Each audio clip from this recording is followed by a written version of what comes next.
এমনিতেই মার্কিন প্রেসিডেন্টের সঙ্গে একটা বৈঠক করা আমাদের মতো দেশের সরকার প্রধানের জন্য একটা যে কত বড় ঘটনা, কত আকাঙ্ক্ষিত ঘটনা, এটা আমরা বিগত সরকার প্রধান শেখ হাসিনার বিভিন্ন সময়কার যে আকুতি, যে চেষ্টা, যে কাতর আর্তনাদ, তার মধ্যে আমরা বারবার দেখেছি।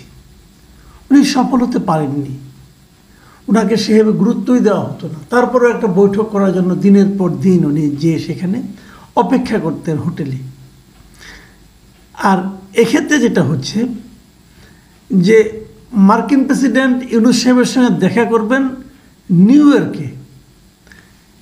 মার্কিন ইতিহাসে মানে মার্কিনীদের যে রেওয়াজ, সে রেওয়াজ অনুযায়ী কখনো মার্কিন কোনো প্রেসিডেন্ট নিউ ইয়র্কে জাতিসংঘ সদর দপ্তরে এখানে এসে কারোর সঙ্গে কোনো দ্বিপাক্ষিক বৈঠকে মিলিত হন না। এরা সাধারণত করেন কি, এখানে আসেন, যখন তারা নিউ ইয়র্কে আসেন, যখন তারা জাতিসংঘের কোনো অধিবেশনে আসেন, বড় জোর তারা সাধারণ পরিষদে একটা বক্তৃতা দেন, এই দেওয়ার জন্য আসেন। অথবা আরেকটা কাজ তারা করেন, সেটা হলো বিশ্ব নেতাদের সম্মানে একটা ভোজের আয়োজন করেন। এছাড়া ওই ভোজে হয়তো কেউ সালাম টালাম দেয়, আমাদের আগের প্রধানমন্ত্রী একবার দুইবার দিয়েছিলেন, ওই এর চেয়ে বেশি কিছু আর হয় না। কিন্তু নিউ ইয়র্কে জাতিসংঘ সদর দপ্তরে বসে কোনো একজন অন্য কোনো দেশের সরকার প্রধানের সঙ্গে যে বৈঠক করা এবং সেটা দ্বিপাক্ষিক বৈঠক করা, সেটা প্রায় নজিরবিহীন। এর আগে সর্বশেষ কবে যুক্তরাষ্ট্রের প্রেসিডেন্ট এই ধরনের কাজ করেছেন সেটা আসলে এই মুহূর্তে আমি খুঁজে পাইনি। আমি কয়েকটা পত্রিকায় পড়লাম, কেউ বলছেন 30 বছরের মধ্যে দেখেননি, কেউ বলছেন 20 বছরের মধ্যে দেখেননি, আমি জানি না কবে। তো এই যে বিষয়টা, এটা কেন,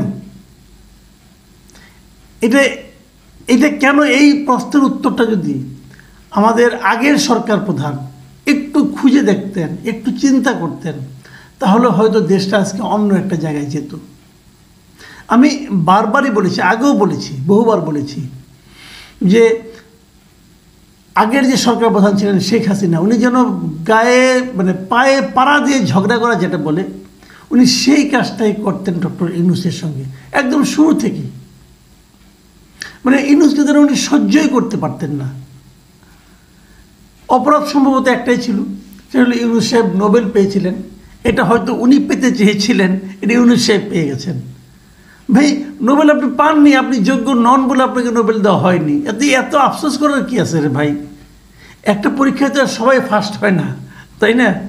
তো উনি পেয়েছেন, আপনি পাননি, আপনার সেই যোগ্যতা নেই। এখন আপনার যারা চামচা ছিল, এই চামচারা আপনাকে বুঝিয়েছে যে আপনি যোগ্য, আপনার চেয়ে যোগ্য এই বাংলাদেশে আর কেউ নেই, এই পৃথিবীতে বোধহয় কেউ নেই। মাদার অফ হিউম্যানিটি না কি যেন বলেছিল। তো সেই মাদার অফ হিউম্যানিটিতে কাজ হয়নি রে ভাই। এটা আপনার নেতারা, আপনার কর্মীরা, আপনার অনুগতরা আপনাকে বলে বলে ওখানে উঠিয়েছিল, কিন্তু সারা দুনিয়া তো সেভাবে আপনাকে বিচার করতো না। এই জিনিসটা বুঝতে পারতেন না। এখন আরেকজন পেয়েছে, আমার দেশেরই একজন নাগরিক পেয়েছিল, সেটা কিন্তু আপনি সেলিব্রেট করতে পারতেন, সেটাকে আপনি কাজে লাগাতে পারতেন। বহুবার আমি বলেছি যে ডক্টর ইউনূসের সঙ্গে ঝগড়া করে শেখ হাসিনার কোনো লাভ নেই, বরং ডক্টর ইউনূসকে উনি ব্যবহার করতে পারতেন। একজন সারা দুনিয়ার জন্য পরিচিত, সুপরিচিত ব্যক্তিত্ব আমাদের দেশে ছিলেন, তাকে উনি ব্যবহার করলে আজকে অনেক কিছু আন্তর্জাতিক অঙ্গনে ওনার যে বদনামগুলি, ওনার যে স্বৈরাচারী হিসাবে যে ওনার যে খ্যাতি, যে কুখ্যাতি, সেখান থেকে উনি বেরিয়ে আসতে পারতেন। কিন্তু ওই যেটা বলে না যে গাধায় সবসময় পানি নাকি ঘোলা করে খায়, তো উনি সেই ঘোলা করে খেতে গিয়েছিলেন। মাঝখান থেকে কি হলো, নিজের চেয়ারটা হারালেন, পালিয়ে যেতে হলো এবং নিজে একজন স্বৈরাচারী বনে গেলেন। এই মোসাহেবের ঠেলায় উনি যে কত অধপতনে নেমেছিলেন তার কোনো ইয়ত্তা নেই। যাই হোক, আমি ডক্টর ইউনূস প্রসঙ্গে আসি। এই যে বৈঠকটা হবে, এই বৈঠকটা 24 তারিখে হবে। ডক্টর ইউনূসের কিন্তু 24 তারিখে ঢাকা থেকে যাওয়ার কথা ছিল, কিন্তু এই বৈঠকটার জন্য উনি কিন্তু একদিন আগে যাচ্ছেন, 23 তারিখে যাচ্ছেন। এবং যথারীতি অনেকগুলি পার্থক্য, আসলে আগের সরকারের প্রধানের সঙ্গে এই সরকার প্রধানের জাতিসংঘে যাওয়ার ক্ষেত্রে অনেকগুলি পার্থক্য। বিশাল বহর নিয়ে যাচ্ছেন না, বিমান ভাড়া করে নিয়ে যাচ্ছেন না, উনি যাচ্ছেন একটা কমার্শিয়াল এয়ারলাইন্সে। মানে আমি আপনি যদি কখনো আমেরিকা যান অথবা যেভাবে আমরা যাব, উনি ঠিক সেভাবেই যাচ্ছেন। কমার্শিয়াল এয়ারলাইন্সে করে উনি নিউ ইয়র্ক যাচ্ছেন। এবং কেবল তাই না, ওখানে 24 তারিখের দুপুরে জাতিসংঘ সদর দপ্তরে যে বৈঠকটা হওয়ার কথা, সেটা যদি ঠিকঠাক মতো হয় তাহলে এটা আমাদের জন্য অবশ্যই বিশ্ব রাজনীতির ক্ষেত্রে আমাদের দেশকে অনেক সম্মানিত করবে এবং আমরা হয়তো কিন্তু অনেক কিছু পাবো। এবং আরও বড় কথা হলো যে এই বৈঠক ছাড়াও ডক্টর ইউনূসের যে সংক্ষিপ্ত সফর, উনি কিন্তু 27 তারিখে ফেরত আসবেন। এই যে সংক্ষিপ্ত সফর, এই সফরে উনি আরও অনেক বেশ কয়েকটি দ্বিপাক্ষীয় বৈঠকে অংশ নেবেন। উনি কার কার সঙ্গে মিলিত হবেন, যদিও ভারতের প্রধানমন্ত্রীর সঙ্গে ওনার বৈঠকটা হচ্ছে না, এটা ভারতও সম্মতি দেয় না, এটা মূল কারণটা অন্য জায়গায়। সেই কারণটা হলো ভারতের প্রধানমন্ত্রী একটু যখন যাবেন তখন উনি গিয়ে পৌঁছবেন না, মানে দুজনের সঙ্গে সময়ের একটা গ্যাপ আছে, এই জন্যই ওই বৈঠকটা হচ্ছে না। তাছাড়া উনি ওখানে যার যার সঙ্গে আরও বৈঠক করবেন তাদের মধ্যে আছেন নেদারল্যান্ডসের প্রধানমন্ত্রী, পাকিস্তানের প্রধানমন্ত্রী, নেপালের প্রধানমন্ত্রী, ইউরোপিয়ান কমিশনের প্রেসিডেন্ট, যুক্তরাষ্ট্রের পররাষ্ট্রমন্ত্রী, জাতিসংঘের মহাসচিব, জাতিসংঘ মানবাধিকার সম্পর্কিত হাই কমিশনার, বিশ্বব্যাংক গ্রুপের প্রেসিডেন্ট, USAID-এর প্রশাসক, এরকম আরও অনেকের সঙ্গে ওনার দ্বিপক্ষীয় বৈঠক হবে।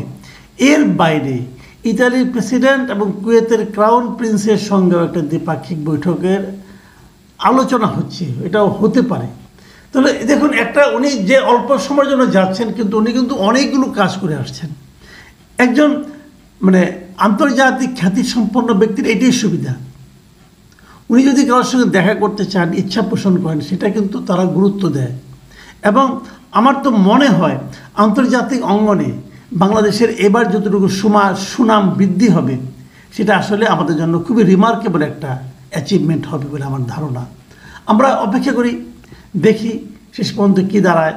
এবং আমরা ওই সময় যে বিশ্ব যে বিভিন্ন গণমাধ্যমগুলো সারা দুনিয়ার, আমরা সেই গণমাধ্যমগুলোতে ওটা সতর্কভাবে খেয়াল রাখবো যে এই সফরটাকে ডক্টর ইউনূসের সেখানে যাওয়া, বিভিন্ন বিশ্ব নেতৃবৃন্দের সঙ্গে দেখা করা, সেগুলি মিলিয়ে আমরা আসলে কি পাই। এগুলি কি কেবলই দেখা মানে চোখের দেখা করা, নাকি এই আগে কিন্তু হতো একটা সেলফি তোলা নিয়ে কত রকম নাটক যে আমরা দেখেছি।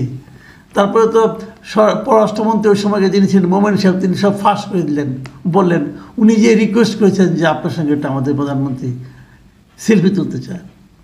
যাই হোক, এবার কি হয় সেটা আমরা একটা তুলনা করতে পারবো হয়তো বা।